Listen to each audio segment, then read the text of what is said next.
Hello and welcome back to my channel. मैं हूं आपका दोस्त रंजन दीक्षित और आज बहुत स्पेशल टॉपिक है आपके लिए, जहां हम देख रहे हैं हर तरफ हर एएमसी नए नए एनएफओज लेकर आती चली जा रही है। किस एनएफओ में निवेश करें, किस में नहीं करें, ये सोच सोच के लोग परेशान हैं।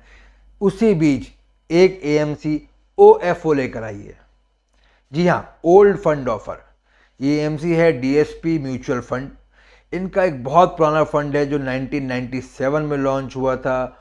उसको ये अपने इन्वेस्टर्स के बीच दोबारा से प्रेजेंट कर रहे हैं। इस फंड का 24 साल का लंबा ट्रैक रिकॉर्ड है, कंसिस्टेंट परफॉर्मेंस है। फंड का नाम है डीएसपी फ्लेक्सी कैप फंड। आज हम इसी फंड की परफॉर्मेंस के ऊपर ये पूरा वीडियो देखेंगे, समझेंगे कि फंड ने कैसा रिटर्न अपने इन्वेस्टर्स को दिया है। तो चलिए अब बात करते हैं फंड के इन्वेस्टमेंट ऑब्जेक्टिव की। तो फंड का इन्वेस्टमेंट ऑब्जेक्टिव है to seek to generate long-term capital appreciation from a portfolio that is substantially constituted of equity securities and equity-related securities of issuers domiciled in India. This shall be the fundamental attribute of the scheme. There is no assurance that the investment objective of the scheme will be realized. यानी कि जो fund है वो Indian domiciled issuers की securities में ही investment करेगा और long term capital appreciation इसका ऑब्जेक्टिव है। यानी कि कोई भी व्यक्ति जो 5 साल से ऊपर के इन्वेस्टमेंट होराइजन के साथ आ रहा है वो इसमें निवेश कर सकता है। अब बात करते हैं फंड के बेसिक डिटेल्स। फंड के मैनेजर हैं मिस्टर अतुल भोले जी, जो कि इसको जून 2016 से मैनेज कर रहे हैं, और मिस्टर अभिषेक घोष जी, जो कि अभी इसी साल जनवरी 2021 से इस फंड के साथ जुड़े हैं। फंड ओपन एंडेड टाइप का है और इसकी कैटेगरी फ्लेक्सी कैप है। बेंचमार्क इसका निफ्टी 500 टोटल रिटर्न इंडेक्स है और इसका एयूएम अभी तक जो है वो है 5,687 करोड़ का। 1997 से लेके अभी तक के इसके कंपाउंडेड एनुअल ग्रोथ रेट की बात करूँ तो 19.72% का रिटर्न है और इसकी रेगुलर ग्रोथ प्लान की एनएवी है 63.08 और डायरेक्ट ग्रोथ की एनएवी है 76.95 रुपीज़। अब बात करते हैं फंड के पोर्टफोलियो की। तो फंड में 63.8% लार्ज कैप्स हैं, 23.4% मिड कैप है और 12.1% स्मॉल कैप है। टॉप सेक्टर्स में इसमें सबसे ज़्यादा लोकेशन जो है वो बैंक्स में है, फाइनेंस में है और आईटी सॉफ्टवेयर में है। टॉप 3 सेक्टर्स जो हैं वो टोटल 40.18% है, यानी कि फंड डाइवर्सिफाइड कैटेगरी का है। टॉप 10 स्टॉक्स भी जो है 40.43% हैं और टोटल इक्विटी होल्डिंग जो है 60 है। यानी फंड जो है वो वेल डाइवर्सिफाइड कैटेगरी में जाता है। कैलेंडर ईयर की रिटर्न की बात करूं तो यहाँ पे आपके सामने दिखाई पड़ रहा है सन 2011 से लेकर 2021 तक के कैलेंडर ईयर रिटर्न दिखाई पड़ रहे हैं, यानी जनवरी से दिसंबर तक के जो रिटर्न हैं 2021 को छोड़ दें हम तो 2021 में जनवरी टू जुलाई तक के रिटर्न शो हो रहे हैं। तो फंड ने हर साल लगभग अच्छे रिटर्न जनरेट करके दिए हैं। 2011, 2015 और 2018 में नेगेटिव रहा है। 2015 में माइन्यूटली नेगेटिव था, लेकिन नेगेटिव था।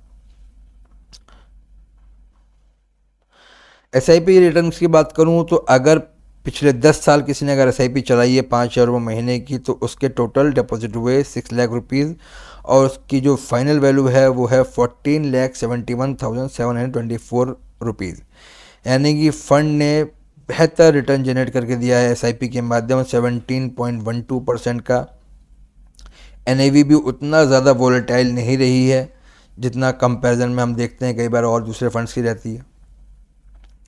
अब एसआईपी का कंपैरिजन करें अगर हम तो देखा जाए तो टॉप 3 फंड्स हैं जो पीर्स हैं उनके साथ खड़ी हुई है।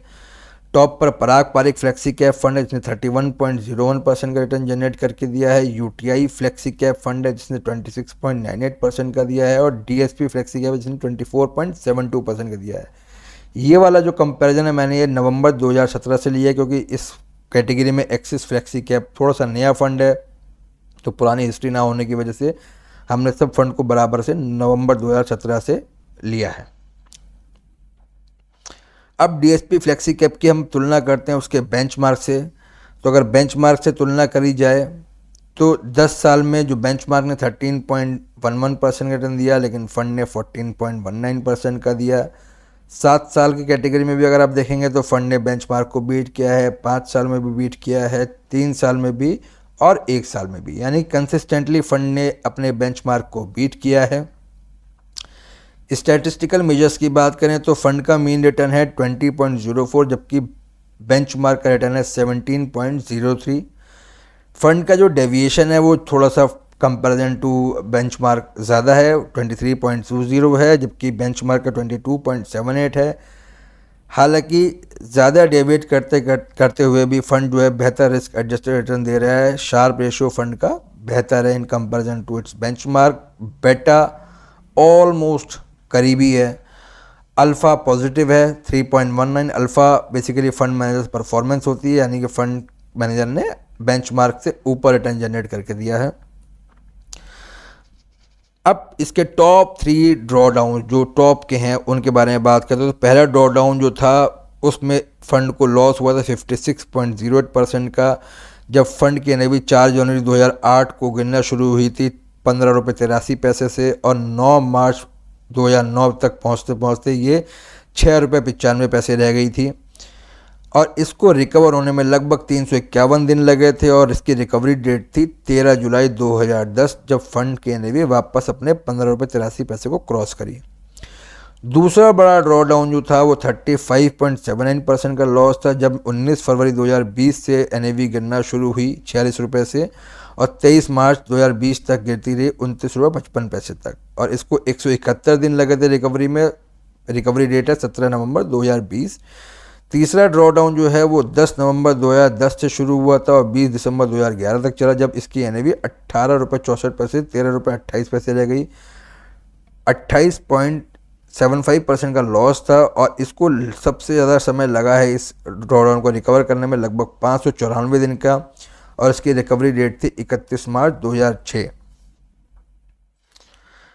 मिनिमम इन्वेस्टमेंट आप इसमें 500 रुपये से शुरुआत कर सकते हैं, और 500 रुपये के मल्टीपल में आप एडिशनल इन्वेस्टमेंट कर सकते हैं। मिनिमम एसआईपी भी आप 500 रुपये से शुरू कर सकते हैं, और मिनिमम विड्रॉल भी 500 रुपये।